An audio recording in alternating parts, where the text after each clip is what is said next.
Ni Jumatatu nyingine tunakutana hapa kwenye Sports Warm Up wana michezo kujadili mambo mbalimbali ama masuala mbalimbali yanayohusu michezo. Na leo hii tutakuwa na mada ambayo inasema je, ni bora timu kufanya usajili mkubwa ama kuwekeza kwenye academies? Mimi ni Jordan Goli nitakayeongoza kipindi hiki mwanzo hadi mwisho, lakini itakuwa naye Ronaldo Esau pamoja na Jackson Ndalo ambao wao watakuwa kwenye meza ya uchambuzi. Habarini za saizi kwanza ndugu zanguni.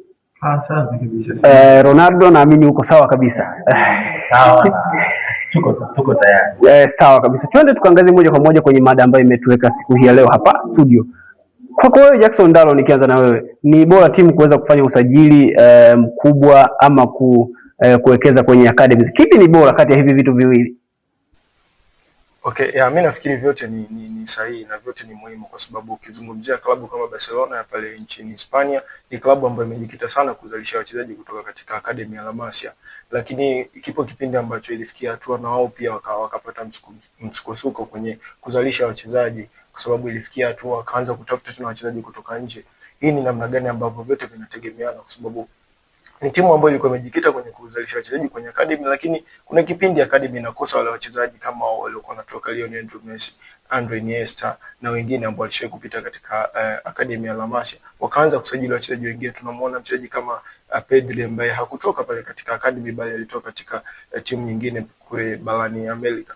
Unaona namna gani ambavyo hivyo yote vinategemeana, kwa sababu ukiachana na hivyo klabu kama Manchester United, klabu kama Chelsea, lakini si Ulaya tu, hata hapa Tanzania kuna klabu ambazo kuna kipindi zitajikita sana kwenye kuzalisha wachezaji. Ukiongea klabu kama Mtibwa ni timu ambayo imejikita sana kwenye kuzalisha wachezaji kutoka kwenye academy, lakini kuna muda wachezaji si kila mwaka watakupatia energy ile ambayo unaitarajia au unaizalisha kila siku. Kwa kuna muda itahitajika utoe wachezaji kutoka nje, na hii kitu kuna muda ndio inakuja kushinda timu nyingi, kwa sababu wakati ambapo ulitarajia academy yako ikupatia wachezaji ambao unawatamani kila siku au unawapata kila siku, kuna kipindi inashindwa, na inaposhindwa ndipo unapoona klabu inaingia kwenye hali mbaya. Ya kwako sasa Ronaldo, timu zinapata faida zinapofanya usajili mkubwa ama zinapowekeza kwenye academies? Kwa sababu tu misimu kadhaa iliyopita Real Madrid walikuwa na mfumo wao wa kusajili Galacticos, lakini ukaja ukapa hapa katikati na baadaye wakarejea kuanza kuchukua kwenye potential zile za wachezaji. Unafikiri timu inapata faida inapofanya usajili mkubwa ama inapowekeza kwenye academies? Kwa upande wangu mimi naweza nikasema kwamba vyote vinafanya kazi, kwa sababu kuna muda klabu inaweza ikawa imesajili hizo potential wachezaji wale ambao wanakuwa wana kiwango kikubwa, au wanaamini kwamba wanaweza kuwapa matokeo ambayo wanakuwa wameyatarajia, na tuzungumzie matokeo ambayo yanatarajia ni mafanikio kama hizo UEFA Champions League au kuchukua ubingwa wa ligi ya taifa husika. Lakini kwa upande mwingine unaweza tukasema pia kwenye kupata faida ni kote kote. Kwa mfano kwenye academy unajua kwa Ulaya wenzetu wamekuwa wana mfumo mzuri sana ambao wanaweza kuzalisha vipaji vingi sana kupitia academy. Kwa hiyo kuna vipaji ambavyo tunaviimba duniani vinakuwa vimetokea kwenye academy. Ina maana moja kwa moja vinakuja kuleta mchango mkubwa sana kwenye klabu husika. Kwa mfano ashavitaja hapo mwenzangu, amevitaja hapo Ndalo kwamba mfano Lionel Messi, unaona ni potential ambayo imetoka kwenye academy ya La Masia. Kwa hiyo unaona namna gani Lionel Messi amekuja kuipatia mafanikio klabu ya Barcelona, umeona. Lakini pia ni kwa muda mrefu. Kwa hiyo mimi binafsi naona mchezaji akiwa ametokea kwenye academy kuna ile tunasema pure talent. Kuna advantage ya kupata pure talent ambayo imetoka kwenye academy, ambapo unaamini kabisa hii ni product inaendana na klabu yangu, inaendana na mifumo, kwa sababu anakuwa na ile damu ya timu, ile fighting spirit. Ukiangalia hata saa hizi kwenye hizi academy za Barcelona na Madrid kuna vijana wadogo ambao unaona kabisa hawa wakikuwa kwenye hii misingi ambayo wamepewa, hii spirit, talent walizonazo zikiboreshwa, zikiendelea wakizimaintain mpaka kuja kuwa wakubwa, wakitoka kwenye udogo wakikuwa vizuri, wakilindwa vizuri mpaka kuja kuwa wakubwa. Unaona kabisa kuna Cristiano Ronaldo wengine wapya na Lionel Messi, kwa sababu unaona kabisa wana fighting spirit, wana talent. Hii yote inaonyesha namna gani academies zina mchango mkubwa. Lakini ukija kwenye usajili pia hauwezi ukadharau, kwa sababu tumeona kuna namna fulani usajili pia unakuwa unalipa, japokuwa inakuwa ni kama vile mchezo wa kubahatisha, kwa sababu kuna wachezaji kadhaa tumeshuhudia wanasajiliwa kwa pesa nyingi sana, wanaenda kwenye klabu husika wanashinda kudeliver kile ambacho wametarajia. Kwa hiyo kwa mfano hata Tanzania tunaona japokuwa kwetu kidogo imekuwa changamoto ya kupata masuala ya academy kuonekana yako vizuri imekuwa kidogo changamoto, kwa sababu tunaona ni baadhi ya vilabu tu ambavyo vimejaribu, kwa sababu binafsi sijaona mafanikio makubwa sana kwenye academy. Tunaona kuna namna fulani bado tuko chini sana na tuna nafasi kubwa sana ya kujifunza kwa wenzetu ambao tunakifanya. Klabu kama Mtibwa imejaribu kujipambanua, kujionyesha kwamba ina uwezo wa kupambana kuhakikisha kwamba wanaandaa talents kutoka kwenye akademi yao, umeona. Lakini sasa bado wanakosa ule muendelezo. Nadhani pia kupata watu sahihi wa kuweza kuwekeza kweli kwenye akademi, kwenye akademi na ziweze kuwa na nguvu zaidi. Na tusalie hapo. Unafikiri shida ni nini sasa kwa baadhi ya vilabu kutoka Tanzania wanaonekana kama kuogopa hivi kuwekeza kwenye academy? Ni kwamba wanakuwa hawaamini tu kwenye academies, wakati huo kuna baadhi ya academies tunaona zinalipa kabisa. Tazama Azam FC wamewatoa baadhi ya wachezaji ambao ni wakubwa kabisa, kina Pascal Msindo tunawaona sasa hivi. Lakini ukitazama hizi timu ambazo zinajiita timu kubwa bado haziamini kabisa kwenye academies. Hata timu nyingine pia haziamini kwenye academies, wakati ni kitu ambacho kikanuni kipo kwenye sheria za TFF kwamba kila timu lazima iwe na academies, lakini bado zinaonekana zinaogopa kama kutia miguu yote kwenye kuwekeza kwenye academies. Bado zinasajili wachezaji wengine wakubwa ambao hiyo potential hiyo ungeweza kuipata kwenye akademi yako ukaidevelop na ukamwekezea hela hiyo ambayo umewekeza kwa mchezaji mwingine, ingeweza kuwa na manufaa zaidi. Unafikiri kwa nini timu zetu zinakuwa zinaogopa kuwekeza kwenye academy? Mimi nadhani naweza nikasema kwamba timu zetu au wadau wa soka wanaingia katika pressure ambayo, unajua mpira wetu unaendeshwa zaidi na vilabu vikongwe ambavyo ni Simba na Yanga. Na tumeshuhudia Simba na Yanga wakidominate kwenye misimu kadhaa ya kuchukua ubingwa. Wamekuwa wakipokezana, akichukua Simba anachukua Yanga hivyo. Kwa hiyo hii pressure, kwa sababu Simba na Yanga zimekuwa zikitumia wachezaji wa nje, hii pressure ambayo wanaipitia hizi tuseme timu zote zinamezwa nayo, ni hiyo ya kuamini kwamba wachezaji wa nje ndio wana nafasi kubwa sana ya kukupatia mafanikio, wakichukulia mfano wa Simba na Yanga. Kwa hiyo hata baadhi ya wawekezaji ambao wanatamani kuwekeza kwenye academy wanaona kama ni kitu ambacho hakitawalipa, kwamba itachukua muda mrefu. Lakini pia hata ukiangalia kwa wale ambao wamejaribu kufanya bado huoni mafanikio makubwa sana, japokuwa yapo na tunayaona, kwa sababu kuna vijana wazuri ambao wameweza kutokea kwenye academy, lakini ni wachache. Kwa hiyo nadhani hata wawekezaji wamekuwa hawatii miguu yote kutokana na nini, na hiyo hofu ya kuona kwamba hata namna ya kupata hiyo tunasema faida au matunda ya kile ambacho umekiwekeza itakuwa ni ndogo, lakini pia itachukua muda mrefu kulingana na mazingira ya taifa letu. Kwa Jackson Ndao, pressure ya mashabiki kwa hizi timu, turejea sasa hapa Tanzania, kwa hizi timu za Tanzania ndizo zinachochea kwa kiasi kikubwa kwa timu hizi kushindwa kuwekeza kwenye academy, kwa sababu wao wanakuwa ni result oriented, tunasema wao wamebezi na matokeo tu, wanahitaji furaha, hawahitaji kitu kingine zaidi ya furaha mashabiki wa Tanzania. Lakini ukitazama timu za Ulaya wamekuwa na hiyo room ya kusema kwamba misimu kadhaa, Jurgen Klopp wakati anaingia Liverpool aliwaambia kabisa, nipeni misimu mitatu nitaitengeneza timu, baada ya hapo tutaanza kuona matunda, na yes tukaona. Kuna hiyo room ya timu za Tanzania pia kwenda kwenye mfumo huo kwamba kocha anaweza kaingia ama viongozi wanaweza kusema kabisa kwamba kwa msimu hii mitatu tupeni muda tutengeneze wachezaji, kisha baada hapo mtaanza kuona mafanikio. Maana mashabiki wao wamekuwa ni watu wa matokeo tu. Walishia katika ligi ya Tanzania bara ni kwamba wachezaji au timu kiujumla inaingia katika pressure ya kwamba wanahitaji matokeo kwa ndani ya muda mfupi, yani hawana zile tunaziita long term process au long term project. Ni kwamba ukiongelea klabu kama Barcelona, ni klabu ambayo takriban misimu minne ilikuwa haina mafanikio yale ambao walikuwa nao misimu mitano nyuma, lakini walisubiri. Kwa nini walisubiri? Walikuwa wanaamini kwamba nini wanachokitengeneza, wanatengeneza generation gani kutoka kwenye academy. Lakini hapa Tanzania iko kitu kimekuja kukosekana, kwa sababu back to back, leo ukikosa ubingwa msimu kesho tunataka upate ubingwa. You never know, ulikuwa na academy, umesajili, umefanya chochote, lakini sisi tunataka msimu ujao uwe na ubingwa. Kwa hiyo kuanzia makocha, lakini pia hata mabosi wa timu, wenye wamiliki wa timu wanaingia katika pressure hiyo ambayo Ulaya siwezi kusema kwamba Ulaya hiyo pressure ipo. Ulaya pressure hiyo ipo kwa sababu timu kama Arsenal Mikel Arteta amepewa timu takriban msimu mitatu, afiki kokote, anafika anakaribia kuchukua ubingwa lakini anaokosa. Nini ambacho kinafanyika? Pressure alikuwa anaipata, lakini ile subira, namna gani ambavyo kocha anapewa imani na mabosi wa timu. Manchester United ilikuwa inaingia kwenye kipindi kigumu sana.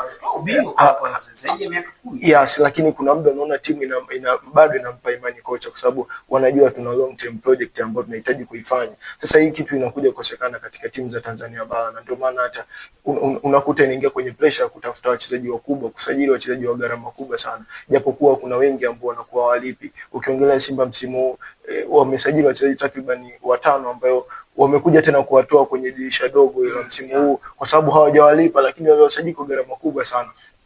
Nini ambacho kinakuwa kinafanyika Ulaya na Tanzania? Ulaya wamekuwa na imani kubwa sana na wachezaji ambao wanasajili au watengeneza kutoka kwenye academy. Unajua kwa nini nasema vinategemeana? Ukimwongelea mchezaji kama Pedri, ni mchezaji ambaye amesajiliwa gharama kubwa, hajatokea kwenye academy ya Barcelona, ni amesajiliwa, lakini huko alipotoka alikuwa kwenye academy. That's why nakwambia vitu vinategemeana. Japokuwa Barcelona walimchukua kutoka katika timu ya huko barani Amerika, lakini alikuwa kwenye academy ya Las Palmas huko barani Amerika. Unaona namna gani ambavyo vitu vinategemeana. Kuna muda timu itakosa wachezaji ambao walikuwa wanategemea kutoka kwenye academy, lakini kuna muda wa wachezaji wataenda kusajili tena wachezaji wenye quality kubwa sana kutoka kwenye timu nyingine. Sasa hapo nikisalia kwako Jackson, unafikiri sasa changamoto zinazokwamisha academy nyingi za Tanzania, changamoto kubwa inakuwa ni ambazo zinakwamisha sasa academy nyingi za Tanzania kushindwa kufikia yale mafanikio? Tumekuwa tunaona academy ziko nyingi, hata hapa jijini Mwanza academy zipo, Alliance ipo, lakini bado zinashindwa kufikia yale mafanikio ambayo tunakuwa tunatamani. Wachezaji watoke nje, wachezaji wao washindani, tuweze kumuona mchezaji na miaka 20 lakini tayari ameshakuwa confidence kwenye timu za Simba, Yanga na timu zingine. Ukitazama Ulaya wamekuwa na huo mfumo. Phil Foden ameanza kuika tu Manchester City pale akiwa na umri mdogo kabisa. Lamine Yamal huyu hapa ambaye tunamuona bado ana umri mdogo lakini tayari ameshakuwa confidence. Why kwa Tanzania haifanikiwi hii? Unafikiri academy zetu zinashindwa kuwatengeneza hao wachezaji ambao watakuwa confidence kwa umri ambao unakuwa unahitajika? Unajua tunapoongelea kuhusiana na academy ni swala pana sana, kwa sababu academy ni kumlea mchezaji namna gani, sio tu mchezaji kuanzia physical. Ni kama unapika chakula hivi. Yes, ni kama unatengeneza kitu ambacho kitakuja kukupa long term result, kwamba ni mchezaji ambaye namtengeneza kwanza sasa hivi. Mwingine Phil Foden ambaye ametokea kwenye academy ya Manchester City, ni mchezaji ambaye unaona kabisa ni ana kila kitu, quality ya juu. Yaani kila kitu ambacho mchezaji wa klasi ya juu anatakiwa kuwa nayo. Alionyesha misimu miwili nyuma kabla ya msimu huu kuonesha kiwango ambacho akiridhishi tofauti na misimu miwili. Lakini unaona namna gani ambapo sasa Tanzania iko kitu kinakuja kukosekana, kwamba academy si tu kumchukua mchezaji kusema tuna wachezaji au tuna kundi cha wachezaji ambao tunawapika kwa ajili ya taifa letu au kwa ajili ya club. Ni kutengeneza sehemu ambayo inamtengeneza mchezaji na mpika mchezaji kuanzia kwenye physical mentality, kumuonesha. Na ndio maana ukiangalia wachezaji wetu wa Ulaya ni tofauti kabisa. Unaona namna gani ambavyo hata malezi yao ni tofauti na huku. Kwa hiyo kitu ndicho ambacho kinawashinda. Ukiangalia klabu kama Alliance ilijaribu kufanya kitu hiko, ilijaribu na ikatoa wachezaji si chini ya 5, lakini yes, lakini unaona kuna kitu kimekosekana. Unaona Israel Mwenda kama angekuwa anapikwa kama inavyotakiwa, sio Israel Mwenda ambaye angekuwa analeta kiwango cha leo ingia toka, lakini unaona ni kwa sababu tu ile academy ambayo ilimkuza. Kuna namna ambavyo mazingira aliyakosa kupata kama mchezaji ambaye achukua kupikwa vizuri. Sawa kabisa. Nikirejea kwako sasa Ronaldo, kati ya kusajili nyota ghali na kujenga academy, sasa kipi ambacho kinaweza kubadili timu kwa muda mrefu? Ukitazama kwenye mstakabali mzima tulikuwa tunajadili hapa, kipi ambacho kinaweza kikajenga timu kwa muda mrefu? Je, timu iendelee kusajili tu wachezaji wa ghali kwa maana kwa kutumia gharama kubwa, ama irudi pia kwenye academies? Tukikumbuka hapa misimu kadhaa iliyopita Simba waliwahi kuja na project yao ya vijana, lakini baadaye wakaikatisha wakarejea tena kwenye kusajili. Kipi ambacho kinaweza kuinufaisha timu kwa muda mrefu, kusajili ama kuwekeza kwenye academy? Mimi kwa upande wangu naona kwamba ni kitu kizuri. Unajua kinategemeana na mahitaji ya timu husika au taasisi husika, kwa sababu mimi naweza binafsi sisi ndio tukasema kwamba tunatamani tuone kitu fulani, lakini taasisi yenyewe inaamini katika kitu fulani kulingana na malengo waliojiwekea. Lakini kwa maslahi mapana ya mpira, mimi huwa naamini sana kwenye masuala ya academy. Yani unajua mchezaji akiwa ameandaliwa kwenye academy, kuna uwezekano mkubwa sana akawa na muendelezo mzuri na akacheza kwa muda mrefu. Tuchukulie mfano, kuna baadhi ya wachezaji ambao unaamini kabisa ametengenezwa vizuri kwenye academy. Tunachukulia mfano mchezaji kama Jonas Mkude. Jonas Mkude ni miongoni mwa wachezaji ambao wametokea kwenye academy na amecheza kwa muda mrefu na kwa mafanikio makubwa sana ndani ya klabu. Misimu mingi, misimu 7 plus amecheza Jonas Mkude kwenye ligi yetu kwa kiwango cha juu, sio kwa kiwango kidogo. Msimu huu yuko vizuri, unaofuatia kwa consistency nzuri. Lakini pia Mohamed Hussein Shabalala, miongoni mwa wachezaji ambao wametokea kwenye academies, wamepita kwenye academies mbalimbali, amepita Azam. Kwa hii yote inaonyesha kwamba mchezaji akitengenezwa vizuri anakuwa na uwezo wa kutoa potential kwa muda mrefu. Ndio maana tunasema sasa ni long term plan ambazo zinaweza zikitekelezwa vizuri, mchezaji akaandaliwa vizuri kwenye misingi inayotakiwa, kunakuwa na faida kubwa sana ya kuhakikisha kwamba anacheza na anaisaidia klabu kwa muda mrefu. Kwa hiyo tukirejelea kwenye hiyo swali lako la msingi kwamba ni kipi bora, mimi naona kwangu ni bora kuwa na academy ambazo naamini kabisa zikiwa kwenye misingi mizuri. Kwa mfano, miongoni mwa vitu ambavyo vinatuangusha Tanzania ni kukosekana kwa uwekezaji wa kutosha kwenye hizo academy. Umezungumzia kwa mfano wa Alliance. Alliance sasa hivi ukiangalia, tukiulizana wewe na mimi sasa hivi Alliance iko wapi? Ina potential gani imetoka kwa miaka hii miwili ya karibuni? Itakuwa changamoto. Ni changamoto. Mchezaji mmoja ambaye baada ya kutoka tukiliza cha kina Morris Abraham, Israel Mwenda na wengine, naona bado imeshuka na kuseti. Kwa hiyo ni miongoni mwa changamoto. Kulikuwa na ile academy ambayo iko Dar es Salaam ya Kabiaso. Yes. Unaona potential yake? Hakuna uoni, yani uoni ile direct muendelezo, lakini pia matokeo yale ya moja kwa moja yanakuwa changamoto. Kwa hiyo kuna watu wanaojaribu, lakini nadhani watu hawaweki miguu yote kwenye wachezaji wa academy. Kwa hiyo tusijaribu, kwa hiyo tufanye. Sawa kabisa. Huyo ni Ronaldo Esau anakuambia tusijaribu, tufanye. Neno la mwisho kabisa kuhitimisha, Jackson Ndalo, unafikiri kipi kifanyike sasa ili tuweze kuzalisha wachezaji ambao wana ubora kwenye academy zetu za Tanzania kwa sekunde kadhaa? Ili kuzalisha, mimi sio muumini sana wa kuamini sana academy, tena hasa Tanzania. Unaamini kwenye usajili? Mimi naamini vyote viwili. Yaani siamini kwenye upande mmoja kwa sababu ukiongelea Real Madrid ni klabu ambayo haikutegemea sana kwenye academy, lakini ilileta wachezaji tunasema Galactical generation. Wachezaji kama Gareth Bale, Cristiano Ronaldo, Toni Kroos, Casemiro, na wachezaji ambao kutoka kwenye academy lakini walisajiliwa kwa gharama kubwa. Sasa nini kifanyike? Wamebadilika sasa hivi. Yes, tunaongelea, lakini unaona ambacho alikifanya pale msimu 6 plus, namna quality ilivyokuwa, walikuwa wanachukua makombe back to back, unaona ni quality ya juu, lakini hakutoka kwenye academy. Na huyo ni Jackson Ndalo anakuambia kwamba tuweke userious kwenye kile ambacho tunakuwa tunakifanya kwenye academy zote, lakini Ronaldo Esau yeye amekwambia tutie miguu yote miwili kwenye kile ambacho tunakuwa tunakifanya. Naamini wewe mtazamaji pia utakuwa na nafasi ya kushauri ama kitu chako cha kuongezea kwenye hili ambalo tumekuwa tukijadili siku hii ya leo. Andika ujumbe wako hapo kwenye ujumbe wa comment, na sisi tutakwenda kupitia na watu pia watakwenda kuona namna gani ambavyo academies zinaweza kuleta manufaa ama kusajili wachezaji gani unaweza kuleta manufaa. Mimi ni Jordan Mgoli, tunahitimisha hivyo siku ya leo kwenye Sports Warm Up. Tukutane tena wakati mwingine. Kwaheri kwa sasa.